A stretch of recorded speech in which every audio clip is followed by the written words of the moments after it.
नमो नमः। अहं संदीप मिश्रः, शासकीय उच्चतर माध्यमिक विद्यालय कथवार, जिला सीधी। आज हम संस्कृत विषय के कक्षा 4 का संस्कृत विषय के कक्षा 10 के पाठ 4 का अध्ययन करेंगे। पाठ 4 में पाठ है सुभाषितानि। तो सबसे पहले हम सुभाषितानि का अर्थ समझेंगे। सुभाषितानि में जो पद है, कौन सा प्रत्यय है, पद परिचय हम समझेंगे। तो सुभाषितानि में देखिए, सु उपसर्ग है, भाष धातु है और क्ता प्रत्यय है। तो सुभाषितम नपुंसकलिंग होता है, प्रथम पुरुष एक वचन में रूप बनता है सुभाषितम, और प्रथम पुरुष बहुवचन में रूप बनता है सुभाषितानि। सु उपसर्ग है, भाष धातु है और क्ता प्रत्यय है। आगे चलते हैं। सुभाषितानि का अर्थ क्या है? तो सुंदराणि मधुराणि हितकाराणि च वचनानि इति सुभाषितानि। अर्थ सुंदर, मधुर एवं हितकारी वचन ही सुभाषित कहलाते हैं। तो आज हम सबसे पहले सुभाषित का अभ्यास करेंगे। जो सबसे पहला सुभाषित है, सज्जन प्रशंसा की गई है। इस सुभाषित में सज्जनों की प्रशंसा की गई है। सज्जन कैसे होते हैं इसके बारे में इसमें लिखा है। तो चलिए हम श्लोक पढ़ते हैं और इसका अभ्यास करेंगे। गंगा पापम शशीतापम दैन्यम कल्पतरुस्तथा पापम तापम च दैन्यम च घ्नन्ति संतो महाशयाः। सुभाषित के बाद अब हम पदच्छेद करेंगे, शब्दों को अलग अलग करेंगे। गंगा, पापम, शशि, तापम, दैन्यम, दैन्यम कल्पतरुः, तथा पापम तापम च दैन्यम च घ्नन्ति संतः महाशयाः। अन्वय, पदच्छेद के बाद हम अन्वय पढ़ेंगे। अन्वय का क्या मतलब है कि किस तरह से हम इसका अर्थ निकालेंगे। अगर हमें अन्वय पता चल जाता है तो हम इसका अर्थ बड़ी आसानी से निकाल सकते हैं। क्या लिखा है देखिए, गंगा पापम हन्ति, शशि तापम हन्ति, कल्पतरुः च दैन्यम हन्ति, तथा संतः महाशयाः पापम तापम दैन्यम च त्रीणि अपि घ्नन्ति। इसका अर्थ क्या हुआ?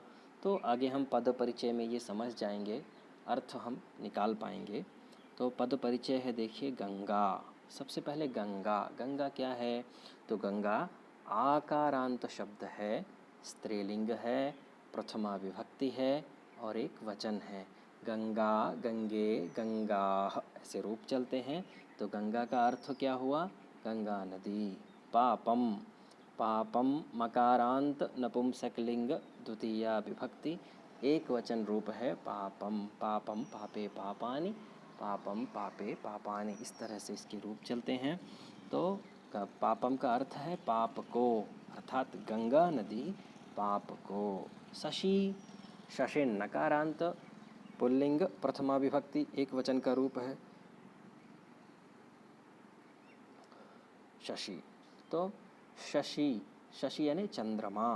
तापम, ताप अकारांत पुल्लिंग द्वितीया विभक्ति, एक वचन रूप है। तापम का आशय हुआ ताप को। कल्पतरुः, कल्पतरु उकारांत पुल्लिंग प्रथमा विभक्ति, एक वचन है। तो कल्पवृक्ष, कल्पतरु का आशय है कल्पवृक्ष। दैन्यम, दैन्यम मकारांत नपुंसकलिंग द्वितीया विभक्ति, एक वचन का रूप है और दैन्यम का अर्थ है निर्धनता को। तो देखिए, एक तरफ से अर्थ भी बन रहा है, गंगा नदी पाप को, चंद्रमा ताप को, कल्पवृक्ष निर्धनता को। और आगे है, हम अभ्यास करेंगे। च, च एक अव्यय पद है और इसका अर्थ है और। तथा भी अव्यय पद है और इसका अर्थ है उसी प्रकार। संतः, सत तकारांत पुल्लिंग शब्द है। सत जो शब्द, संतः जो शब्द बनता है, कैसे बनता है? तो तो सत तकारांत पुल्लिंग प्रथमा विभक्ति बहुवचन। तो संतः अर्थात सज्जन व्यक्ति, महाशयाः महाशय अकारांत पुल्लिंग प्रथमा विभक्ति बहुवचनम रूपाणि भवन्ति महाशयाः। तो महाशयाः का अर्थ है महान व्यक्ति।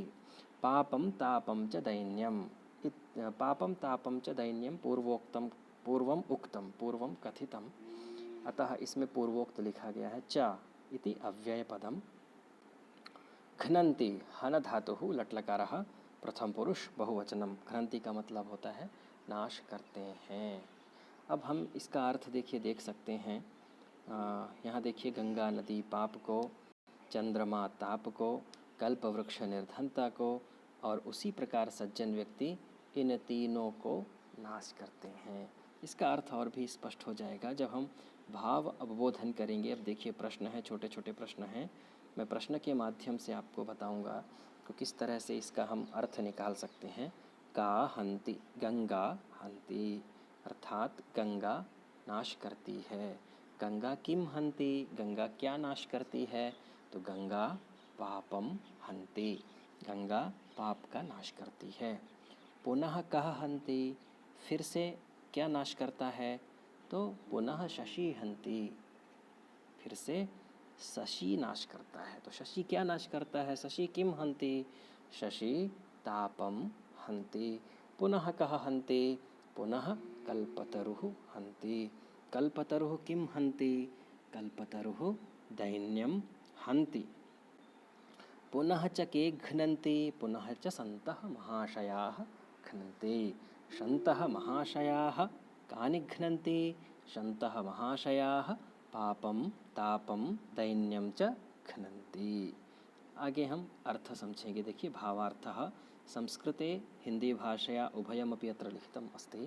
गंगा पापम नाशयति, शशि तापम नाशयति, कल्पतरुः निर्धनतां दूरीकरोति, किंतु सन्तः महाशयाः पापम तापम दैन्यम च त्रीणि अपि घ्नन्ति। इसका अर्थ क्या हुआ, देखिए, गंगा पाप का नाश कर देती है, चंद्रमा गर्मी को शांत कर देता है, कल्पवृक्ष गरीबी को दूर कर देता है, परंतु सज्जन व्यक्ति पाप ताप एवं निर्धनता तीनों को नष्ट कर देता है। यह इस प्रकार से इस सुभाषित का अर्थ है। और एक बार हम फिर से सुभाषित पढ़ेंगे। गंगा पापम शशीतापम दैन्यम कल्पतरुस्तथा, पापम तापम च दैन्यम च घ्नन्ति संतो महाशयाः। नमस्कारः, धन्यवादः।